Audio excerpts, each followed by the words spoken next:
Le président de la République, chef de l'État Ali Bongo Ondimba, inaugure la centrale thermique d'Alenakiri, construite grâce à son engagement politique pendant 14 mois par la société israélienne Télémania, une œuvre qui s'inscrit dans le cadre du programme de sécurisation à court terme et de renforcement à moyen et long terme d'équipements de production en électricité.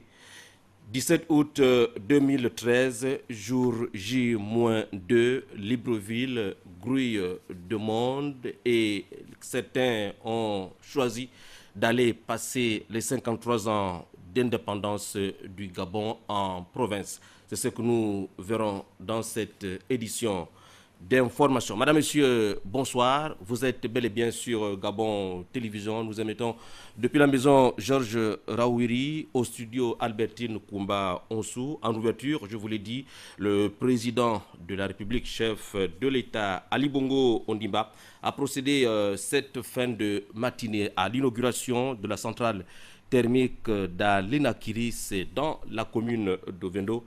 L'événement s'est déroulé en présence de plusieurs personnalités de la République. Hervé Mangoumba, Ali Radjoumba. C'est officiel, le président de la République, Ali Bongo Ondimba, a procédé à l'inauguration de la centrale thermique d'Alenakiri située dans la commune d'Ovendo. Un événement qui a réuni du beau monde avec la mise en service de cette nouvelle centrale. Les autorités gabonaises visent le renforcement des capacités de production d'électricité du réseau interconnecté de Libreville et de la zone économique spéciale d'Unkok. Lors de cette cérémonie inaugurale, marquée par 3 allocutions, le ministre en charge du pétrole, de l'énergie et des ressources hydrauliques a rappelé que cet investissement s'inscrit dans le cadre des actions reposant sur le plan stratégique Gabon émergent. Pour sa part, le président de la République, Ali Bongo Ondimba, qui a procédé à la découverte de la plaque inaugurale, s'est exprimé sur la mise en service de la centrale thermique. Nous sommes satisfaits aujourd'hui de pouvoir inaugurer cette centrale. C'est un projet qui a été bien monté et nous avons un bon partenaire technique. Et à partir de là, ça montre bien le souci qui a été celui du gouvernement de prévoir un petit peu à l'avance quels seraient les besoins et les demandes venant des populations. Nous essayons de satisfaire le plus grand nombre et ce n'est pas toujours facile. Et voilà, nos compatriotes voient que nous ne perdons pas un moment pour nous préoccuper de ces questions qui sont très importantes. Mais encore un petit peu de patience et tous nos souhaits pourront être réalisés. La centrale thermique d'Alenakiri, inaugurée par le chef de l'État, est une première phase de la mise en œuvre d'une des actions majeures de sa politique énergétique qui vise à combler le déficit observé dans le secteur de l'énergie au Gabon.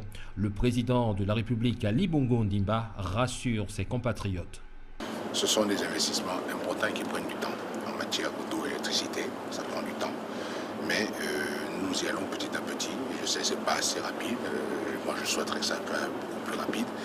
Mais bon, avec un petit peu de patience et la volonté, et puis le travail bien fait avec de bons partenaires, nous arrivons à combler tous nos besoins.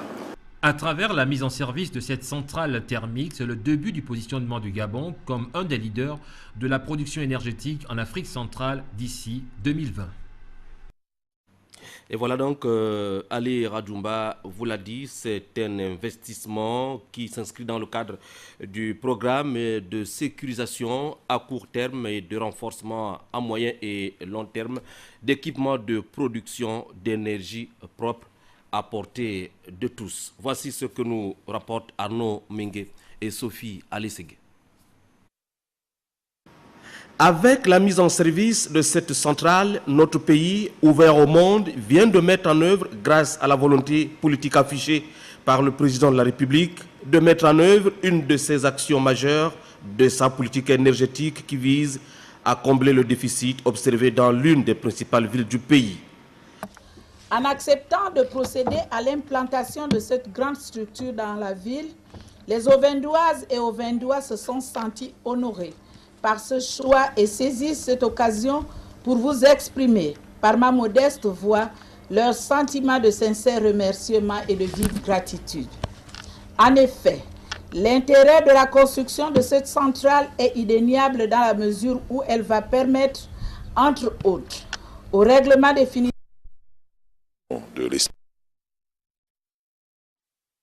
ville d'Ovendo, de Libreville et de ses environs. Projet du chef de l'État, il y a bientôt 2 ans, la réception de cet outil de pointe est la manifestation concrète de son engagement à réaliser l'ensemble des programmes et projets contenus dans le plan stratégique Gabon émergent, des projets liés à la sécurisation de la fourniture en énergie électrique de l'ensemble du pays et des populations. Depuis 1988, avec la construction de la centrale d'Akoronam à Ovendo, aucun investissement de cette importance n'a été réalisé dans la région de Libreville, malgré la croissance des besoins domestiques et industriels en électricité. De sorte que depuis février 2007, on constate une insuffisance en quantité et en qualité de l'offre d'énergie électrique dans la capitale et sa région. On a résulté une situation d'insécurité en matière d'approvisionnement en énergie électrique. Face à cette situation, et tenant compte de la demande croissante en énergie des populations et de nombreux projets industriels qui s'établissaient autour de Libreville, Son Excellence, Monsieur le Président de la République, vous avez décidé d'initier plusieurs projets visant à rétablir en qualité et en quantité satisfaisante la fourniture d'énergie électrique de la capitale et de sa région. D'une puissance de 70 MW et capable de couvrir un tiers des besoins en pointe de Libreville, la centrale électrique d'Alenakiri a été construite par l'entreprise israélienne Telemania, sélectionnée à l'issue d'un appel d'offres international. Nous ajoutons que l'occasion a été saisie ce matin à Alenakiri par la société Patrimoine pour saluer l'efficace collaboration et surtout l'expertise des partenaires ayant œuvré avec abnégation et surtout patriotisme à l'aboutissement de ce projet présidentiel. La centrale thermique d'Alenakiri est située dans l'un des quartiers de la commune d'Ovendo. Cet ouvrage figure parmi les tout premiers projets lancés par le chef de l'État au lendemain de son élection à la tête du pays en 2009. Voici donc aujourd'hui la traduction d'une vision de doter le Gabon de moyens énergétiques nécessaires à son développement industriel et social. Les travaux d'Alenakiri, conduits avec professionnalisme et rigueur, dans le respect des normes techniques et environnementales en vigueur, ont duré 14 mois. Les spécificités techniques du projet comprennent un pipeline de 400 mètres linéaires pour le raccordement au gaz des générateurs, un poste électrique élévateur de tension à 90 kV, une ligne de transport à très haute tension pour le raccordement au réseau existant du courant qui contribuera de manière significative à l'amélioration de la distribution des fournitures en électricité des populations et des industries. 4 générateurs duals de fabrication MAN de 17,5 MW de puissance unitaire fonctionneront au gaz, mais également au gazole si nécessaire. Le poids unitaire par générateur est de 435 tonnes, dont 330 pour le moteur et 105 pour l'alternateur.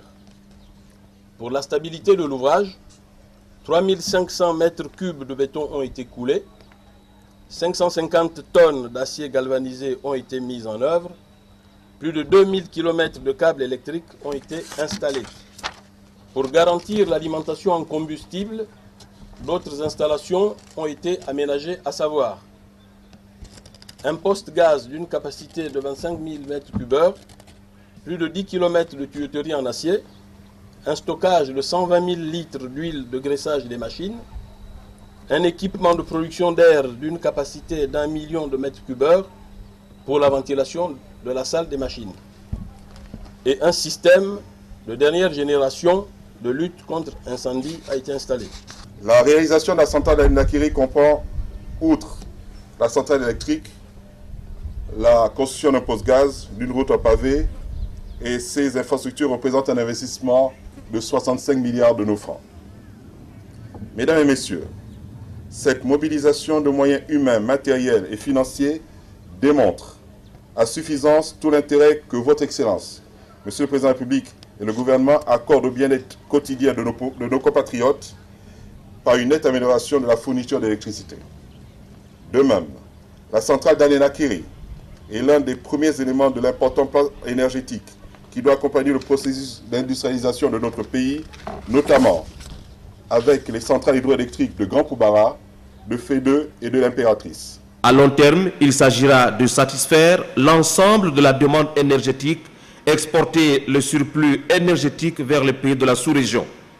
L'atteinte de ces objectifs passe par, entre autres, le développement du potentiel hydroélectrique du Gabon de 1200 MW d'ici à 2020 et l'utilisation du gaz dans la production électrique afin de stimuler le marché intérieur. Comme on le voit, le chef de l'État, Ali Bongo Ondimba, est fidèle aux engagements pris en 2009, à savoir n'être heureux de sa politique que si les Gabonais sont heureux. A versé toujours dans l'agenda présidentiel la poursuite aujourd'hui des visites des chantiers entamées depuis le début de la semaine par le numéro 1 gabonais pour constater, vous le savez, de visu les évolutions pratiques. Ali Bongo Ondimba était en compagnie du Premier ministre, chef du gouvernement, M. Raymond Ndongsima, à l'occasion de cette visite du chantier de la route de glace. Sébastien Tountoum-Bekali, presse présidentielle. C'est l'un des plus grands chantiers de modernisation de la capitale gabonaise. Le chef de l'État qui avait officiellement lancé les travaux vient ici constater de visu les évolutions enregistrées. Plusieurs entreprises sont engagées sur ce chantier, des sociétés majeures et des PME gabonaises. Le travail est suivi et coordonné par l'Agence nationale des grands travaux. L'ANGT a un objectif à atteindre, celui qui est conforme à la vision du chef de l'État. Les travaux sont divisés en 4 phases. Vous avez la phase 1 côté mer, la phase 2 côté terre, la phase 3 côté terre et la phase 4 côté mer. Donc ici, sur ce côté phase 2, vous avez l'entreprise actionnaire qui fait les travaux de parking avec l'exécution d'un mur de soutènement à hauteur variable que vous voyez de ce côté terre sur la phase 2 des travaux. Ici, nous sommes sur la phase 1 des travaux. Vous avez l'entreprise Secteg qui fait de l'enfouissement de réseau, c'est-à-dire le réseau électrique, le réseau eau. Et vous avez l'entreprise Batelf qui fait de l'enfouissement de réseau également, mais du réseau téléphonique. C'est essentiellement ça qui se fait sur travaux, sur la phase 1 des travaux, côté mer exactement. Le chantier avance à un rythme normal. Le chef de l'État a pu s'en rendre compte. Le travail exécuté est conforme aux normes internationales en matière de construction des routes urbaines, des canalisations pour des structures électriques, de téléphonie, d'évacuation des eaux usées et autres. La route de glace, c'est l'aménagement du boulevard du bord de mer en 2 fois 2 voies. Voilà qui doit participer à l'embellissement de Libreville, mais aussi à rendre la circulation beaucoup plus fluide dans cette partie de la capitale.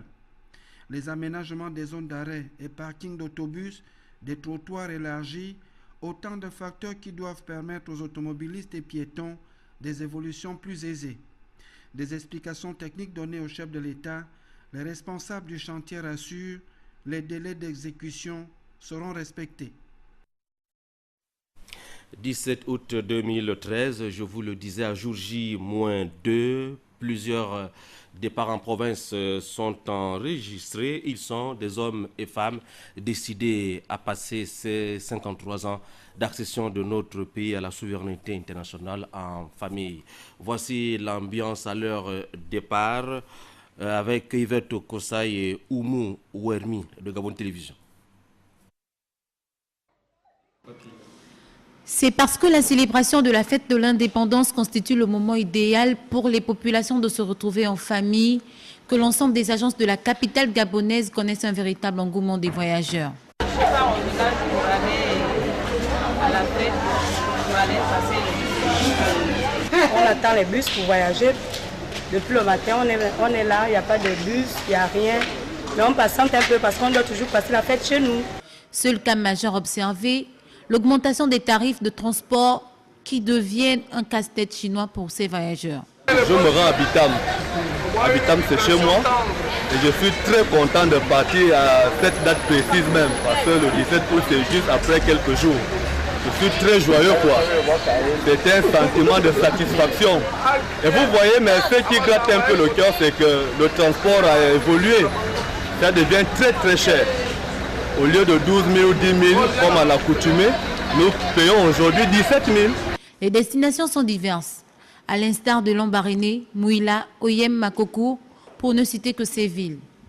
Au cours de cette période, des fêtes où les activités de circulation routière sont denses, vigilance et prudence seront de mise pour tous nos automobilistes afin d'éviter d'éventuels accidents, comme celui survenu il y a quelque temps sur la route de Bitam.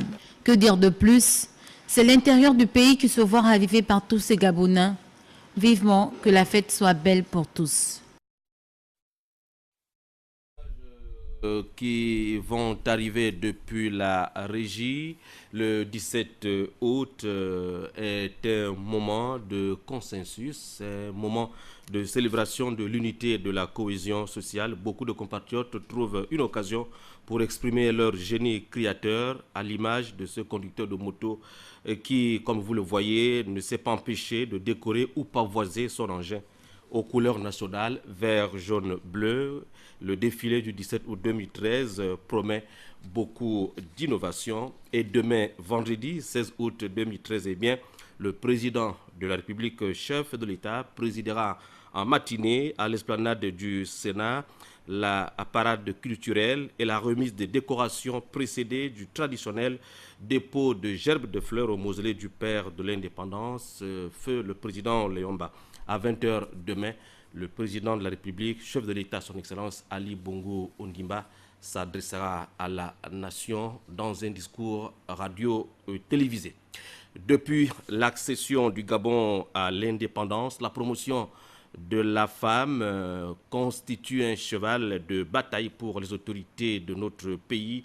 La promotion et l'intégration des femmes gabonaises dans le milieu aéronautique est une réalité dans notre pays. Des femmes pilotes conscientes de partager une passion, mais surtout un métier toujours aussi mythique et exigeant. C'est le cas ce soir de Manuela Bondo que nous vous invitons à découvrir. La proclamation de l'indépendance du Gabon le 17 août 1960 jeta les bases d'un Gabon nouveau, maître de son destin. Un fulgurant développement s'en était suivi, d'abord sous feu Léomba, le père de l'indépendance, ensuite sous feu Omar Bongo Ondimba, le bâtisseur de la République gabonaise moderne. Le progrès se poursuit aujourd'hui avec Ali Bongo Ondimba à la tête du pays. Les progrès réalisés dans divers secteurs socio-économiques et professionnels parlent d'eux-mêmes. La femme gabonaise n'est pas en marge de ce processus. Elle est présente partout et devient l'égale de l'homme par la pratique de métiers jusque-là réservés aux hommes. À l'exemple du pilotage, un métier passionnant, métier à risque fait de haut et de bas. Manuela Bondo, c'est elle, notre courageuse compatriote, pilote les avions depuis plusieurs années. Depuis le primaire, écoutez, c'était un rêve de mon père que j'ai réalisé en fait. Donc voilà. Et je suis allée jusqu'au bout de mon rêve. Il fallait faire plaisir. Comme pilote parmi les hommes, qu'est-ce que cela vous fait? Pas grand chose, hein, c'est pareil. Hein. On est soumis aux mêmes règles qu'un homme ou qu'une femme. C'est vraiment, il n'y a pas de différence hein, dans l'aviation. Voler comme ça, très haut dans les airs, ça ne vous fait pas peur avec tout ce qu'il y a comme turbulence? Non, c'est un métier, on s'adapte. Hein. Au départ, c'est vrai que ça fait peur, mais après, c'est comme tout. Hein. Une fois qu'on a appris à pédaler à vélo, une fois qu'on s'est monté, on y va. Hein. Après son indépendance, le Gabon ne compte que 2 pilotes femmes, Karine Anima et Manuela Bondo. Il serait temps que les femmes gabonaises se lancent un peu dans ces métiers qui étaient typiquement hommes.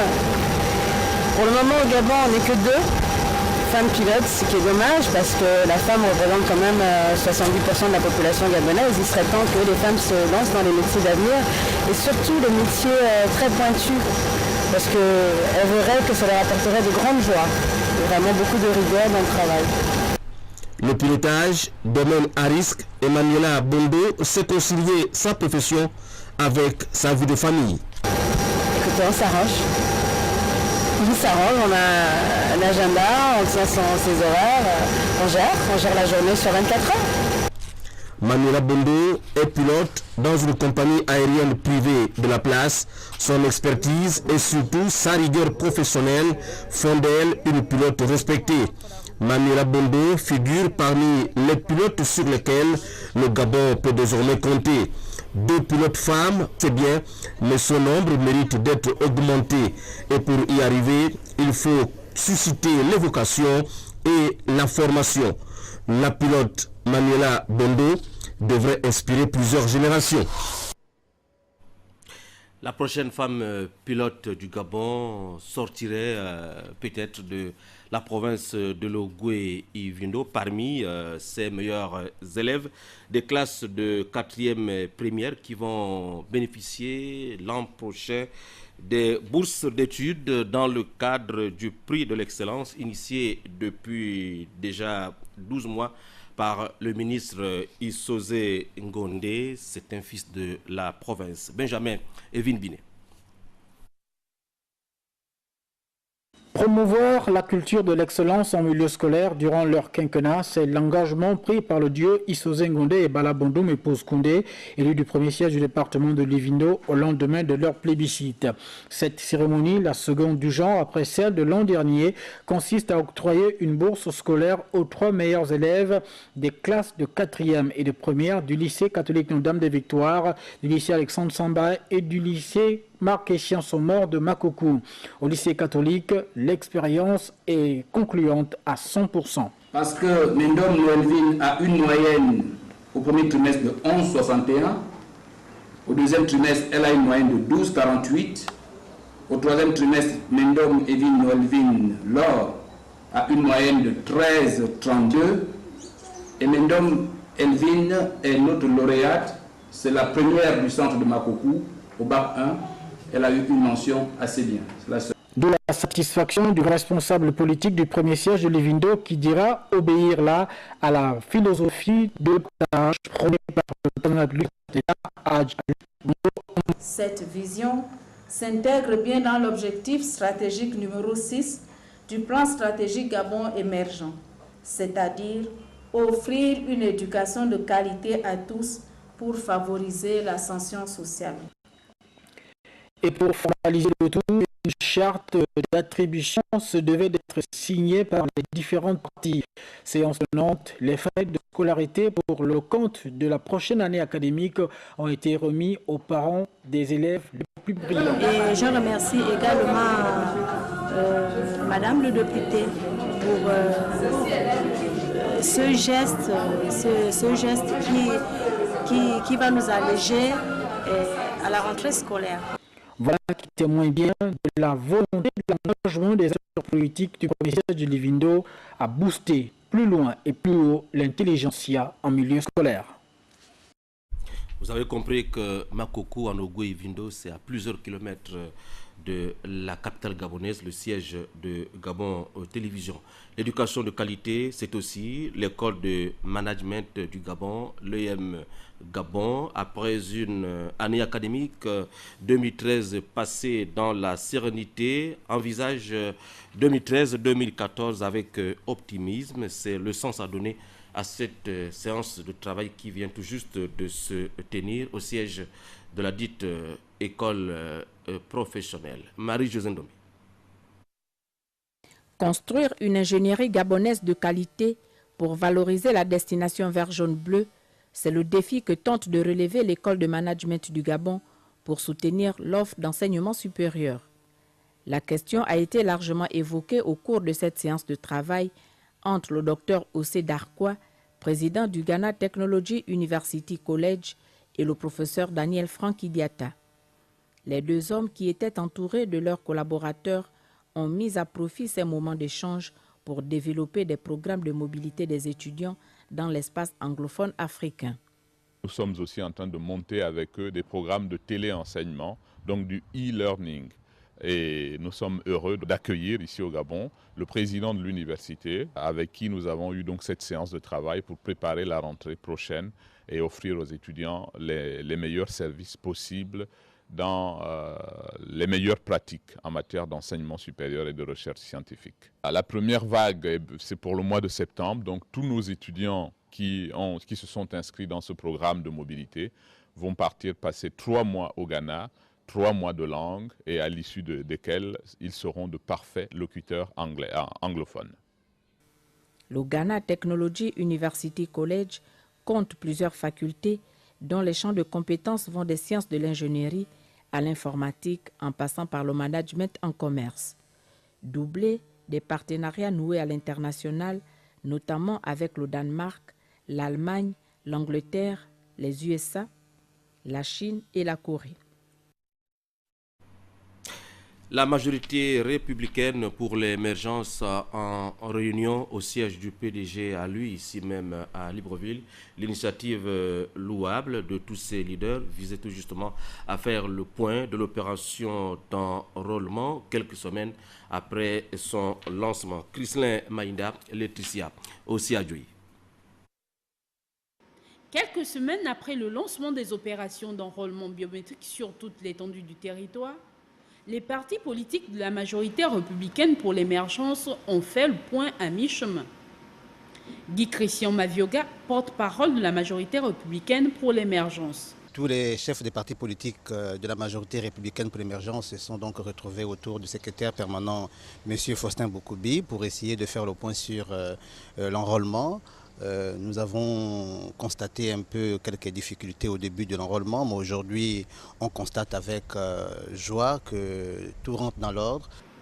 Devant le non-empressement des populations à se faire enrôler, le porte-parole revient sur l'importance des dites opérations. On s'enrôle non pas seulement pour les élections, on s'enrôle aussi pour l'état civil, le fichier d'état civil, et que dans des zones où les Gabonais ne se sont pas encore véritablement mobilisés, alors nous souhaitons que tous les Gabonais se mettent debout pour aller se faire enrôler parce que c'est un acte civique important. Soulignons pour finir que ce regroupement politique prévoit de mener des actions en synergie afin de sensibiliser les populations à s'enrôler massivement.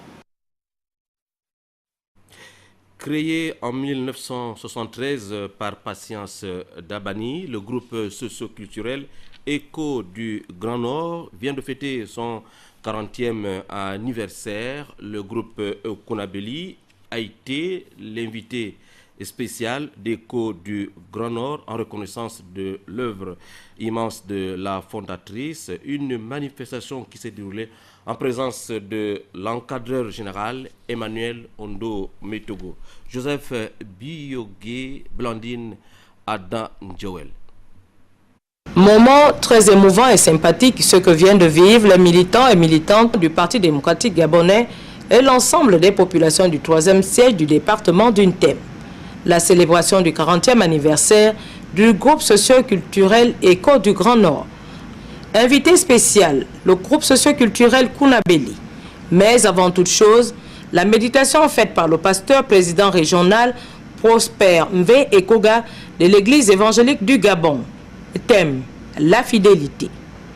La fidélité est une valeur importante, mais de plus en plus rare dans le monde dans lequel nous vivons. Certains pensent qu'être fidèle, c'est dépasser. Avec ce genre de déclaration, il n'est pas rare de voir des personnes tromper des gens qui les entourent. C'est donc pour la présidente du groupe Écho du Grand Nord un signal fort de la combinaison Konabeli-Écho du Nord. Nous réjouissons beaucoup de la présence de nos aînés. J'ai cité le groupe socio-culturel Konabeli. Sans pourtant vous retenir longtemps, nous vous souhaitons de passer une bonne fête avec nous. La vision du manager général Emmanuel Ondo Metogo met un focus sur la fidélité et dit non à la division au Roland de caméléon. En 1990, parce que je crois que l'histoire ne doit pas se répéter, nous avions tourné le dos au parti. Vous avez connu des péripéties en 2009. Cette turpitude, je dois dire qu'elle relève de l'infidélité naturelle de l'être humain. Soyez fidèles. Vous avez choisi le PDG, restez fidèles au PDG. Il faut dire que le groupe Éco du Nord a été créé en 1973 par Patience Dabani en vue de mieux dynamiser le Parti démocratique gabonais. Je voudrais remercier deuxièmement Maman Patience, parce que depuis 1968, et je dois dire que cette santé est remarquable.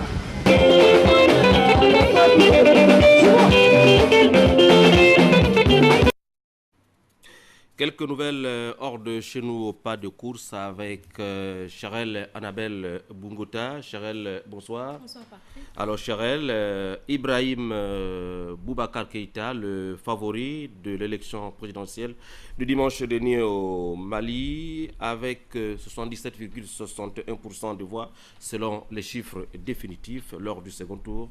Disais-je tantôt, c'était dimanche dernier. Ibrahim Boubacar Keïta, Patrick, sous réserve de la décision de la Cour constitutionnelle, troisième président élu du Mali après Alpha Oumar Konaré et Amadou Toumani Touré, 77,61% des voix à l'issue donc de ce second tour du scrutin du 28 juillet dernier. Une élection légitime et crédible aux yeux de la communauté internationale, une victoire franche qui devrait lui donner donc l'autorité suffisante pour relever le pays. Oui, Cherel, les autorités maliennes et toute la population, comme on vient de le voir, viennent donc de procéder à l'élection d'un président de la République légitime et crédible aux yeux de la communauté internationale. Mais sa légitimité et sa crédibilité aux yeux de la communauté nationale passe surtout, Annabelle, par la réussite de certains grands chantiers qui attendent Ibeka. Effectivement, plusieurs chantiers énormes, Patrick. Parmi donc les plus importants, la réconciliation nationale. Une autre réconciliation, celle entre les différents corps de l'armée nationale. Il faudra entreprendre les réformes au sein de toutes les forces armées et de sécurité pour qu'elles soient véritablement républicaines. Un autre chantier, la restructuration du tissu social et économique, notamment en termes d'amélioration donc de l'économie nationale et de création des infrastructures sociales. Et on rappelle qu'en mai dernier, plus de 2000 milliards de francs CFA avaient été promis au Mali par l'Occident pour la relance de son développement. Le déblocage de ce fonds était conditionné à la tenue d'élections libres et transparentes. C'est donc bientôt chose faite. Un autre chantier important, Patrick, les réformes institutionnelles dans le pays, dont le pays a besoin de toute urgence, notamment la révision de la Constitution de la République pour la refondation du pays. Enfin, Cherel, pour réaliser tous ces chantiers, Ibeka devra pouvoir jouir d'une liberté de manœuvre. C'est cela, pour réussir donc tous ces chantiers, Ibrahim Boubacar Keïta n'aura pas besoin des prises d'otages, des associations musulmanes ou certains milieux des forces armées de sécurité qui croient avoir assuré son élection. C'est seulement en réussissant ces chantiers totalement ou en grande partie qu'il pourra espérer donc sur le second mandat. Patrick. Merci. En tout cas, les jours à venir, nous édifierons un peu plus sur la trajectoire que le Mali est en train de prendre au lendemain du second tour de la présidentielle que toute la communauté internationale a suivi dimanche dernier au Mali et à l'extérieur. Sur ce plateau, Marie-Jo Moussavou. Marie-Jo, bonsoir. Bonsoir, Patrick. Alors, Marie-Jo, l'Occident qui condamne unanimement le bain de sang en Égypte. Effectivement, Patrick Simangoy, au lendemain de la répression sanglante des manifestations pro-Morsi en Égypte, les pays occidentaux condamnent à l'unanimité la brutalité de l'intervention des forces de l'ordre. Selon un dernier bilan du ministère de la Santé, au moins 525 personnes ont été tuées. Le président français François Hollande a convoqué ce jour l'ambassadeur égyptien. Son homologue américain Barack Obama s'est exprimé pour condamner avec la plus grande énergie la tournure prise par les événements de ces dernières heures au pays des pharaons, l'Égypte. Et puis, on annonce ce soir un attentat à la voiture piégée dans le fief du Hezbollah à Beyrouth, c'est au Liban. Un attentat à la voiture piégée a eu lieu dans la banlieue sud de Beyrouth, fief du Hezbollah. On ignore encore pour l'instant les auteurs de cet attentat qui aurait fait une dizaine de morts selon certaines sources. Nous parlons également de sport, Marie-Jo, avec Marion Bartoli qui met finalement fin à sa carrière. Elle déclare, je cite, « Mon corps n'arrive plus à supporter ». C'est cela, Patrick Simangoy. Le numéro 1 du tennis français Marion Bartoli a annoncé hier qu'elle mettait fin à sa carrière. 6 semaines après sa victoire à Wimbledon, la joueuse de 28 ans a déclaré ne plus pouvoir supporter les blessures à répétition. Marie-Jo, merci. Avant de parler de la deuxième édition de la caravane culturelle de la CB Bricolo, je vous invite à regarder cet hommage rendu à Jeanne Foué-Foué, deuxième maire de Vendo, décédée il y a quelques jours. L'esplanade de la mairie d'Ovendo a présenté son plus triste visage. Population et autorités politico-administratives présentes s'étaient donné rendez-vous pour dire au revoir à Jeanne Foué-Foué, deuxième maire adjointe d'Ovendo, décédée le 6 août dernier au centre hospitalier universitaire de Libreville. Le départ brutal de maman Foué-Foué, tel qu'on l'appelait affectueusement, afflige aujourd'hui l'ensemble de la famille, mais également les amis, et tous ceux qui, à l'exemple du personnel municipal et des clubs locaux, se souviennent du deuxième maire adjoint. Dynamique, loyal et disponible, toujours le sourire et le mot juste. Madame le maire, il s'agit donc d'un hôtel de ville, de Vendo meurtri, déboussolé et inconsolable, qui s'accommodera difficilement du vide que votre absence va occasionner. Oui, maman Jeanne, sachez qu'à cette grande famille de l'hôtel de ville, à laquelle s'ajoute l'ensemble des habitants de Vendo, il manquera votre large sourire, votre expérience reconnue de la gestion de la chose publique, ainsi que vos sages et précieux conseils. D'ailleurs, toutes ces populations, par ma voix, vous expriment leur reconnaissance pour l'immense travail abattu dans un climat de convivialité et de respect mutuel. L'élu de la commune d'Ovendo naît le 26 décembre 1942 à Franceville.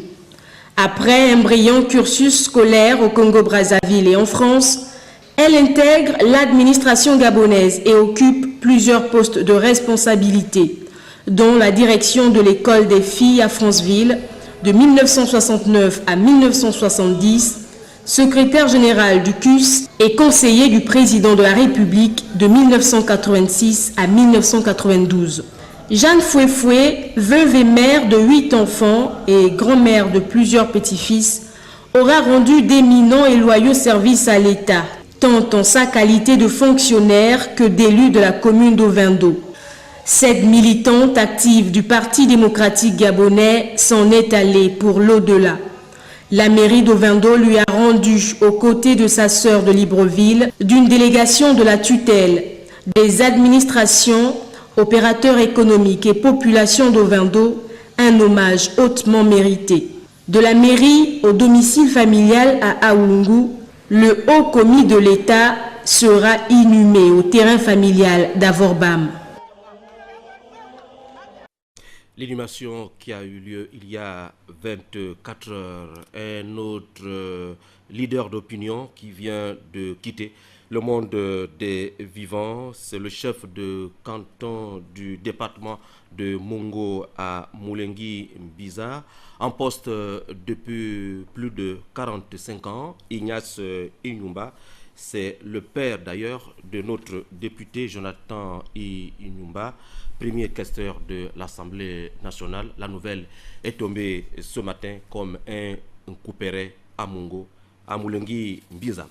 Nous terminons avec cet invité pour nous parler de l'organisation cette année encore de la deuxième édition de la caravane culturelle de la CB Bricolo, édition 2013. Sur ce plateau pour en parler, le secrétaire général chargé à la communication, Rostand Lepondo. Monsieur le secrétaire général chargé de la communication, bonsoir. Bonsoir, monsieur Patrick Simangoy. Alors, cette année encore, les populations d'Okonja vont vivre la caravane culturelle de la CB Bricolo. Comment cette deuxième édition va-t-elle s'organiser? Monsieur Patrick Simangoy, merci.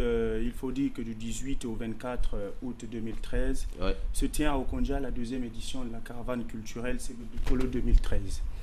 Un an après la première édition et sous le parrainage de monsieur Luc Oyubi, élu du département de la CB Bricolo, se tient donc la caravane culturelle CB Bricolo 2013. Elle doit être une plateforme pour accélérer le processus de valorisation de nos produits culturels et touristiques. Alors, quels sont les produits qui seront présentés aux invités?